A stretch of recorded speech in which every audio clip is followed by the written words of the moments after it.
ক্ষেত্র কোনো কাজ ইসলামের আমলের বহির্ভূত কি হতে পারে, বা এটা কি হওয়া সম্ভব? সম্ভব না।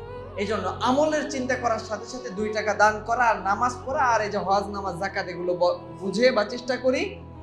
বাকি যতগুলো ক্রাইম হয়, অন্যায় হয়, অপরাধ হয়, এগুলো আমরা ইসলাম থেকে একটু আলাদা করে দেখি। এগুলো হতে পারে বা হয় এই সমাজে, আমরা মেনে নিয়েছি,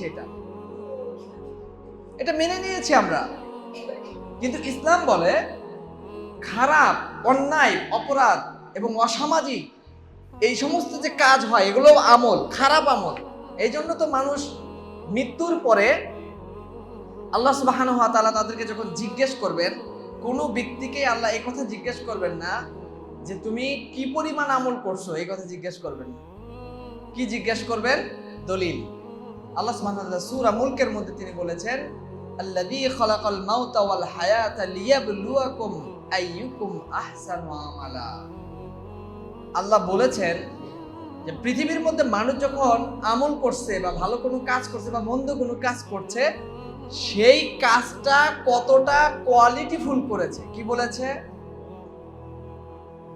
আচ্ছা, কোয়ালিটি আর পরিমাণ এটা কি একই জিনিস? মনে করেন এই ডেস্কটা কোয়ালিটিফুল, আর একটা হলো 10টা, কিন্তু 10টাই মনে করেন ভ্যান্নার খান দিয়া বানাইছেন। কারণ ওইটা দিয়ে আপনি 10টা ডেস্ক বানাইছেন, আর আপনি ওগুলো সব বাদ দিয়ে শাল কাঠ দিয়ে একটা বানাইছেন, তাহলে এটাকে বলা হয় কোয়ালিটিফুল। এটাকে কি বলা হয়? তো এই আয়াতের মধ্যে মুফাসসিরিন ইকরাম বলেছে, আল্লাযী খালাকাল মাউতা ওয়াল হায়াতা লিয়াবলুয়াকুম আইয়ুকুম আহসানু আমালা লা আকসারু। অর্থাৎ মুফাসসির এখানে বর্ণনা করছে যে আল্লাহ বলে নাই যে কে কত বেশি আমল করছো, এই কথা আল্লাহ বলেই নেই। আল্লাহ বলছে যে আমি মৃত্যুকে এবং জীবনকে, এই দুইটা জিনিসকে দান করেছি। একটা কারণ, সেটা হলো যে মৃত্যুর পরে প্রত্যেকটা মানুষ কে কতটা ভালো করে, চমৎকার করে, কোয়ালিটিফুল ভাবে কাজ করেছে, এটাই আমি দেখব। কি দেখব? এই জন্য হাদিসের মধ্যে রাসূল করিম সাল্লাল্লাহু আলাইহি সাল্লাম বলেছেন, ইন্নাল্লাহা লা ইয়ানজুরু ইলা আজসামিকুম ওয়ালা ইলা সুওয়ারিকুম ওয়ালাকিন ইয়ানজুরু ইলা কুলুবিকুম ওয়া আমালিকুম। রাওয়াহ মুসলিম।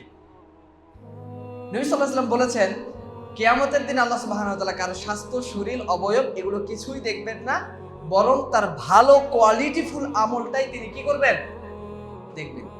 এই জন্য মসজিদে যখন আমরা টাকা দেব, আমাদের উচিত হলো সবচেয়ে পছন্দের যে নোট, যে পছন্দের টাকাটা আমার সবচেয়ে কাছের যেটা, এইটাই আল্লাহর ঘরে এসে দেওয়া উচিত। কি বলেন আপনারা? যেই টাকাটা ছেঁড়া, চলছে না, অথবা পয়সা মানুষ নিতে বিরক্ত হচ্ছে, এবং মসজিদে এসে আপনি উপর থেকে টাস করে দিচ্ছেন, শব্দ হচ্ছে, আশপাশে একটু জানান দিলে যে আমি মসজিদে 2 টাকা দান করলাম। কথা বুঝতে পেরেছেন?